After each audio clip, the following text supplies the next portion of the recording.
Hello các bạn, tôi chụp rip xua. Tôi vào cùng một căn nhà này kim xin nó đi đây bạn. Apa đã chúc. Mà, chẳng như một lên kìa, lo tao nghe đang ngoài. Hay sẵn gì vậy bạn. Ok. Các bạn khai về view, cho subscribe mình xem mà. Tại nhà cái đăng vào hay vì là mấy nhỉ? Chơi bên đây mình nào muốn không ạ? Ok.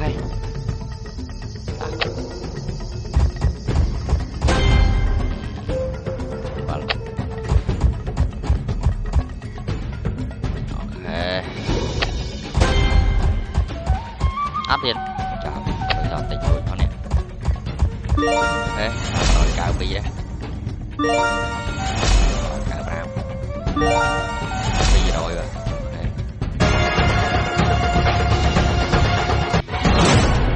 em sẽ định đọc để chọn lấy để tôi tự cảnh phải cho anh bạn liền vì em sẽ định đọc để mình chỉ cho nào vào chọn lấy cái slot đấy ai cha từ thiệt nhưng mà tôi mình dùng Facebook đấy nghe vẫn em muốn chat tao với mình sẽ đúng gì hết đây nhầm này ngon này để cho tôi tất cả các bạn này đây nhầm đã link ở download mình ở trong description này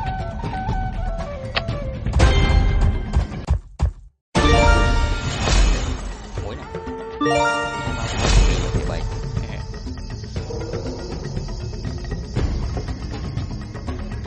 hai nhóm khuyên camera bạn ở từ lưỡi thọt video giống tướng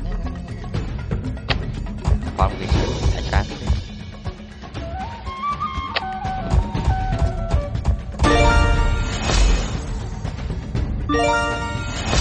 ok cho những bạn free game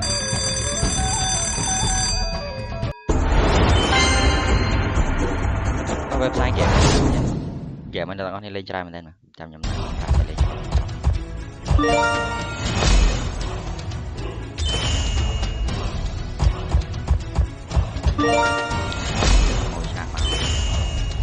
ngồi đây là để đâu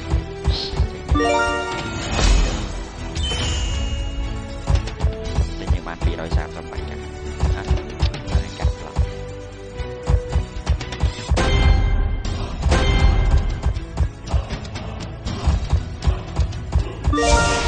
đi game để khi một là giới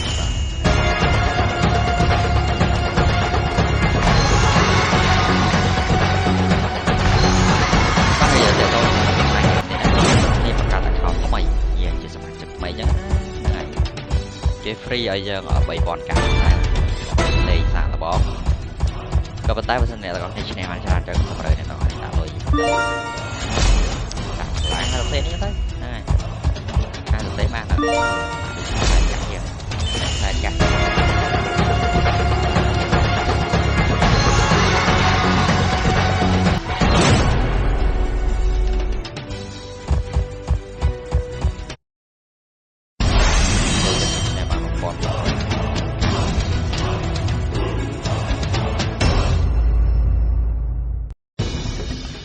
chẳng những bạn bị còn vậy rồi sáng là chất sắp bị trả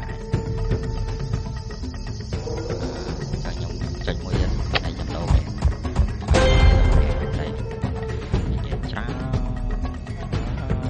mấy đêm bó ok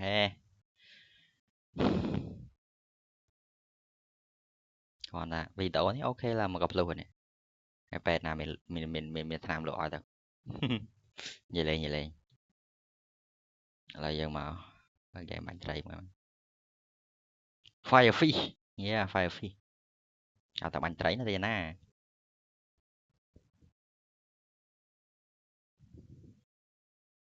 là dân trội rồi ok tạm này dân miền lại là crop rồi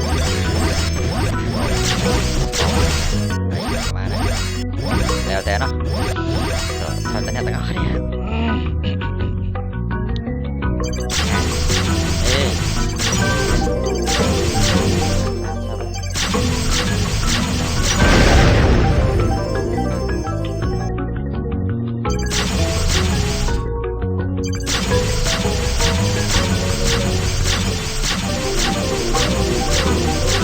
đây là công tung ở mạnh rồi lôi bánh cho bán lôi cho họ lên cao bảo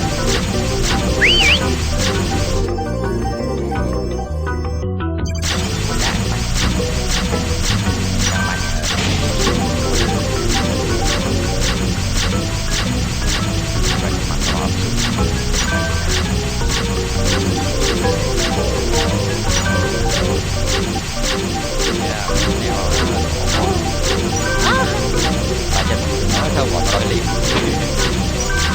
ok mà không thời lúc này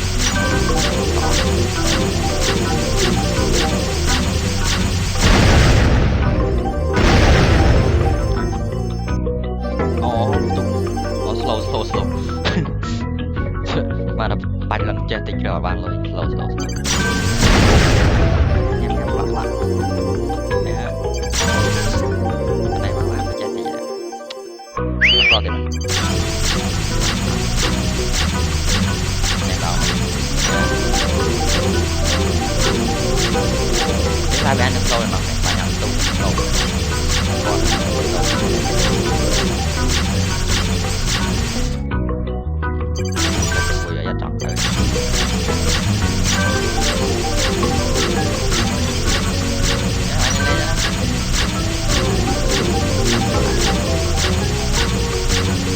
ăn hơi sờn này lôi ôn mình là lôi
còn không có gì đâu mà cũng sao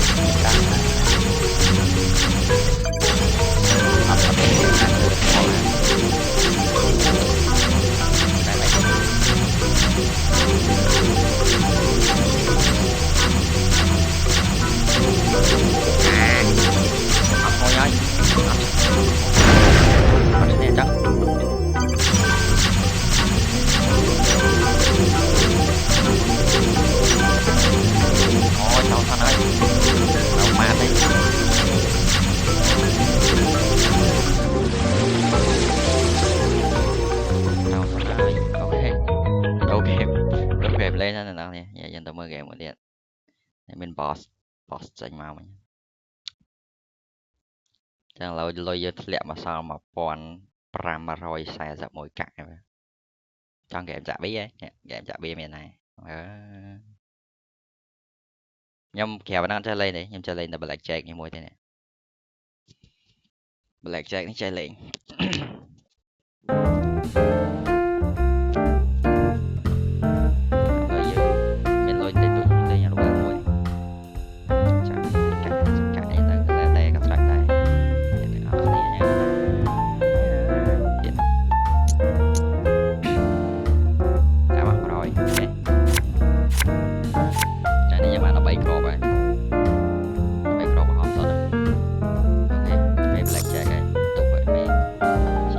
Place your bets, please.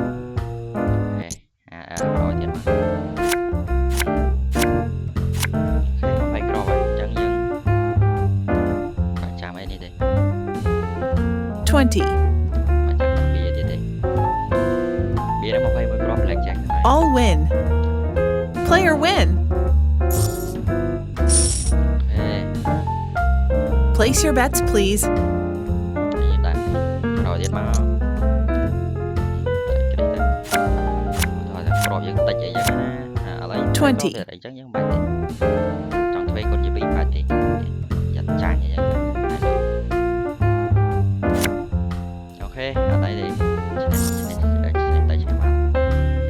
Place your bets, please. Rồi vậy mà. Ok, slow thì mà mình tính. Nãy là vì play game này cái này tao hay tao tính cho trẻ. Nếu mà lo vì nhóm thấy có một mà tất cả là một cái liền sẽ thì slow mỗi gọn mấy cái nè. Đi chào.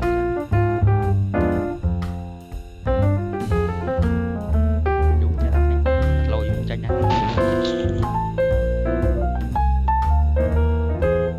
Sai nhau nhập bám.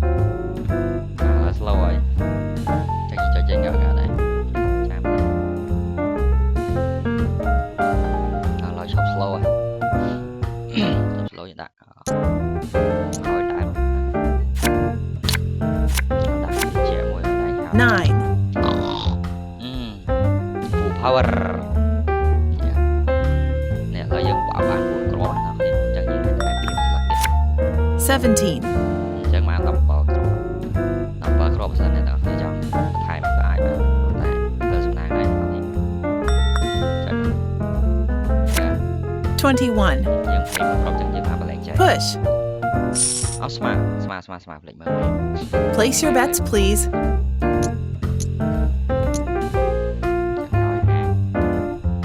Chào rồi ha mà.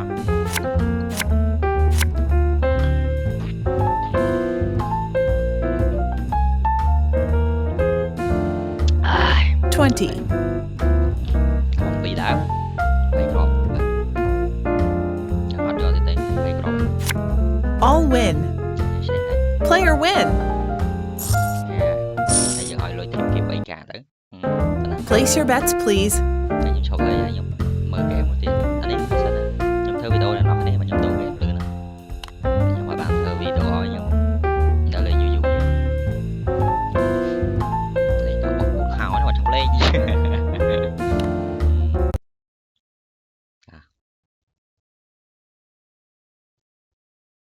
Lấy trong mà lên game slot này với nhảy nè, game slot này có lên bài đấy. Nè. Game cô này cái đôi kia này, tao là giả game đồ cô trong mới. Ok, đặt ngỏ thôi.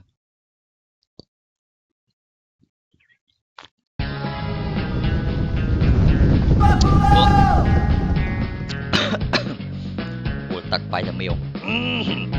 SNL rồi.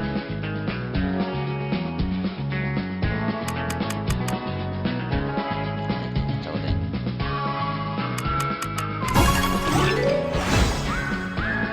Còn này bạn qua.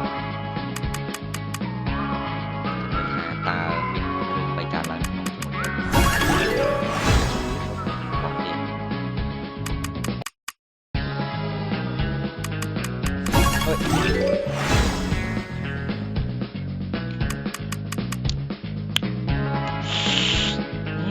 Bây giờ chu món nó là rằng chẳng hạn chu smile nhé.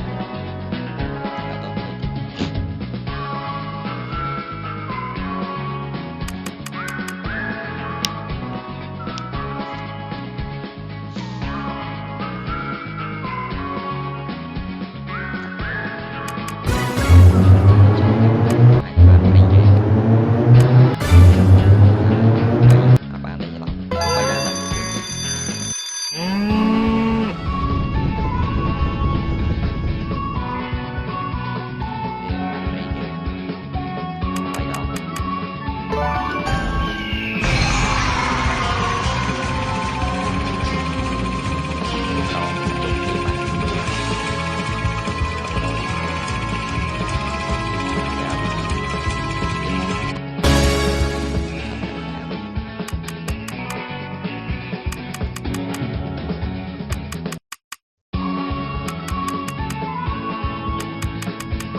mơ game mới tiết dần mà game này tiết bài bài sao này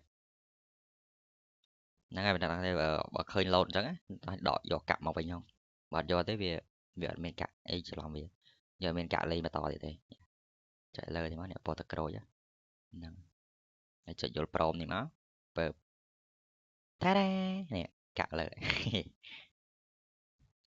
là dân cho được lại được về đồ như máu đây nè game nè nhập trọng bằng vậy 10 tiền vì tổ muốn có nhóm thứ này ta lấy nhóm thứ tiền yeah ta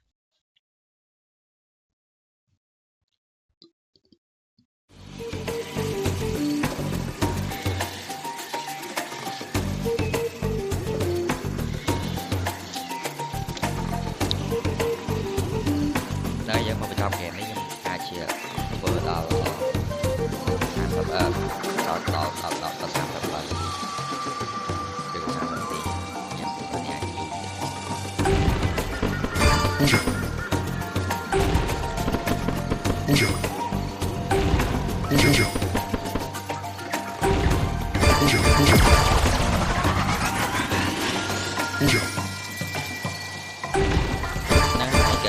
game tụi nó sắp bài từ ở đó này đây và để tụi nó ở đó như này trong website game của game này có sang được như đây tầm tham nữa rồi web slow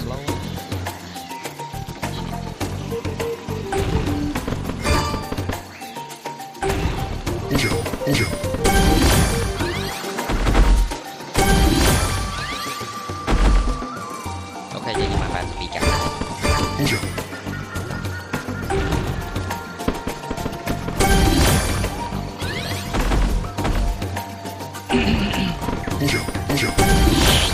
bài thứ mà ở đây là phát ra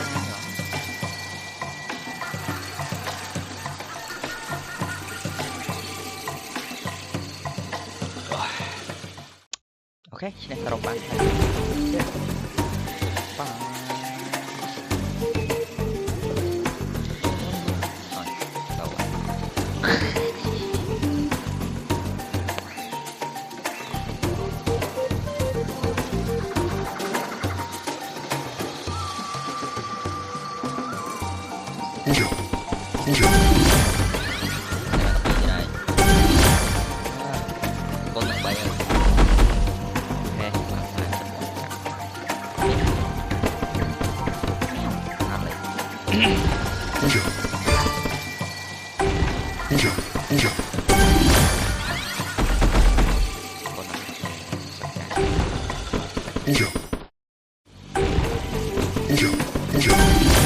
bạn học thầy luôn cả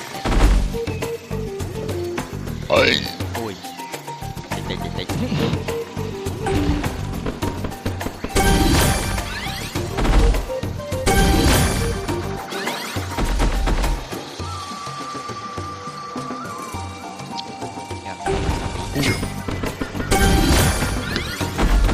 đây sao như lên game này chú giờ này lên game này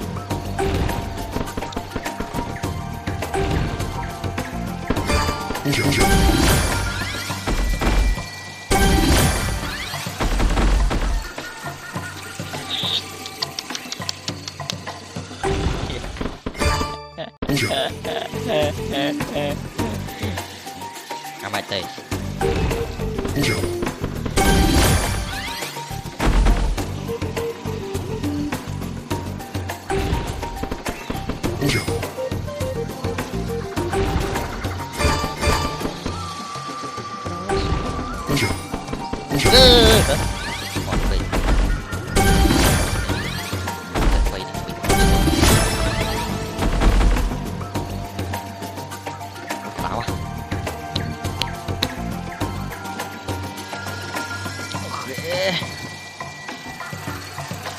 bạn thật ở cạnh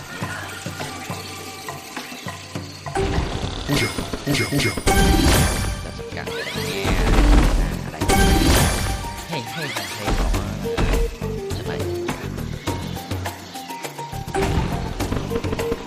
nếu em xin chào đó thì chúng ngon lại về hà của mình chơi với nó giờ tôi cắt sai tôi nó rồi chị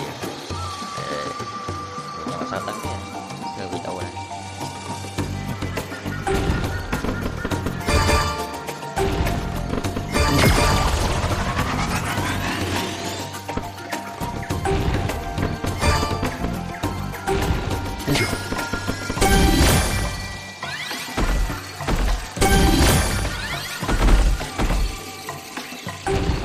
ok trong năm rồi và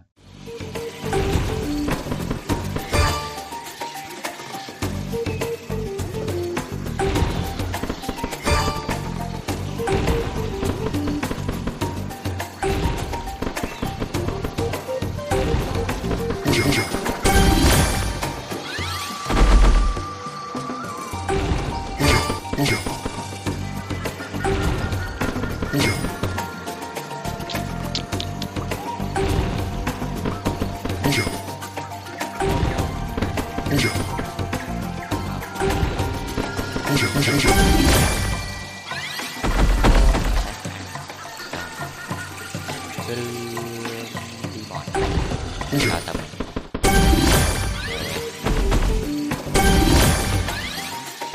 bay hai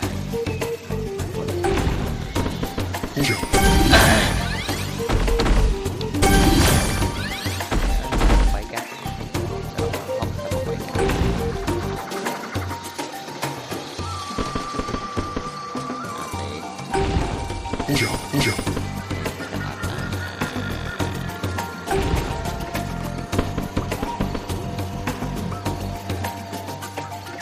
cái đập ba lần sau đặt chết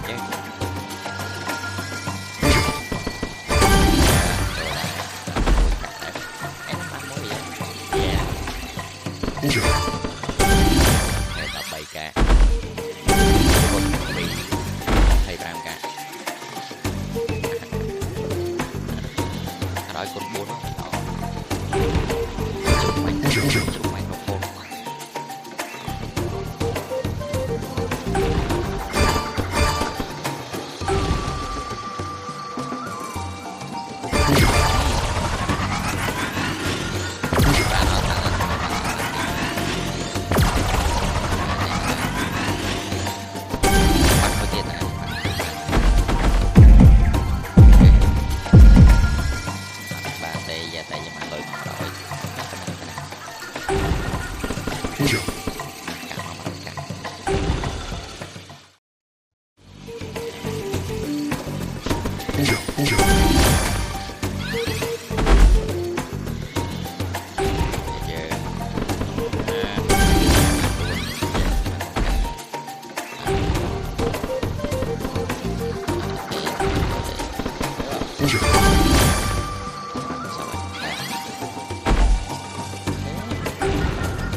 Ê, lôi luôn mấy cái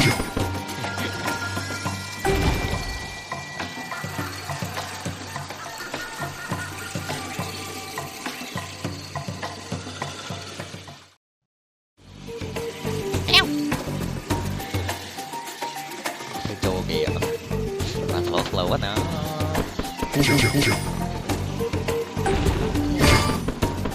trời lâu nhưng cho chọc này nhưng đâu mà ở trong quần lại thật đỏ tên một tí tắt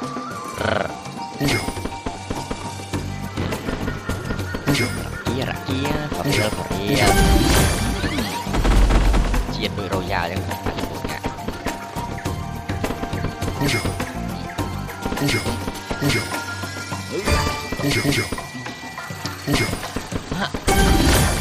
ăn bậy nèo bị cả này tên một tí một tí cả bị cả phải mà to tiền cái này mình bị ok ta đâu có mặt mở to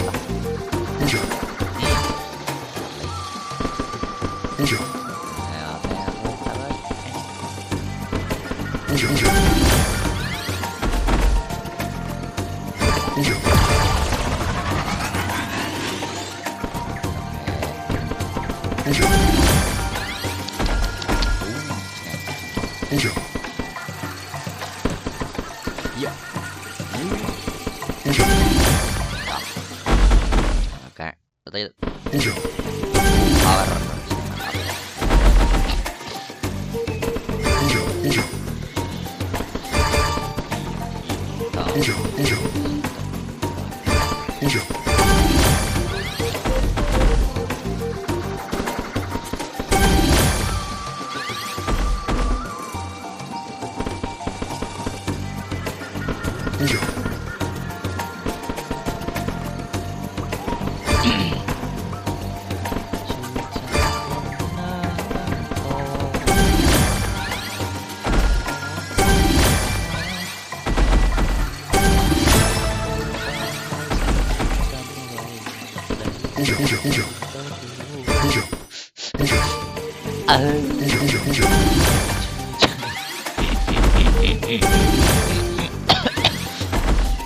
chạm chiếc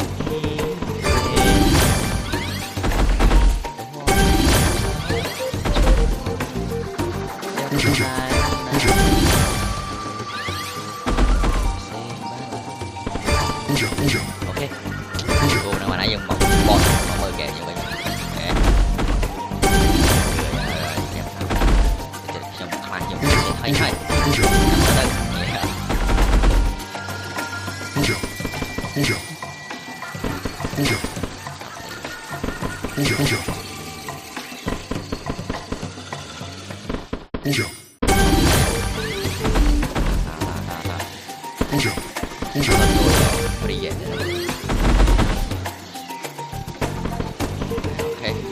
video rồi như này tôi đào lại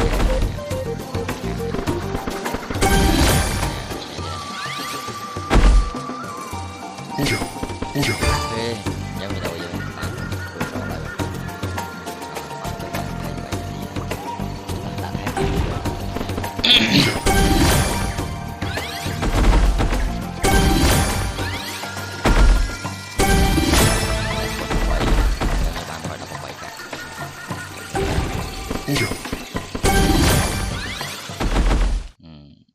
cạn thế này mấy ở đây mà tập bình bọc bột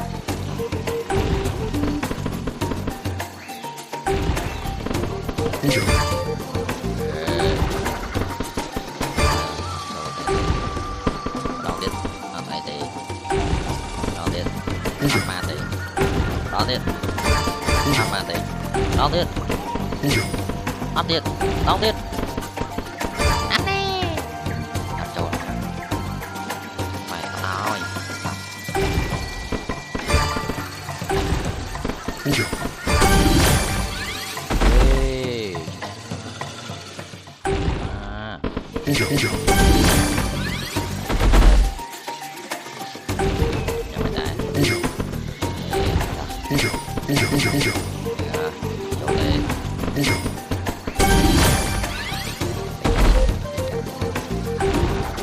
này lôi kia lôi dân đi cho tại tụi bây giờ lôi kiểu free ở cái đó rồi tới mấy tấm lên con này ba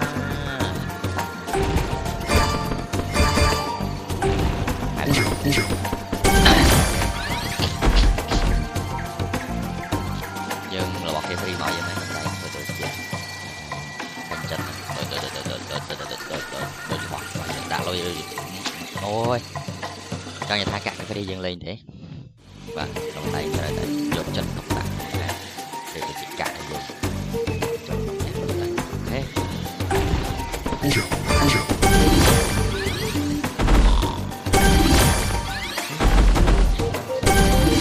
vậy mà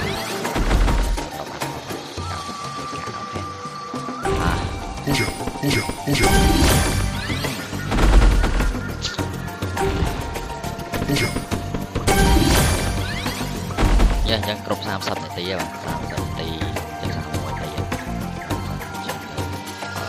đẹp vào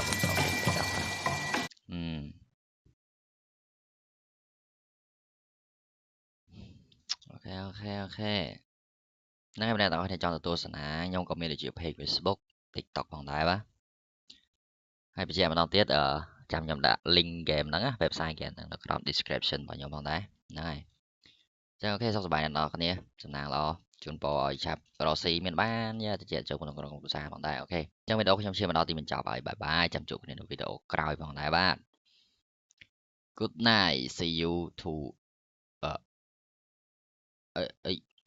tomorrow nè see you tomorrow này bye bye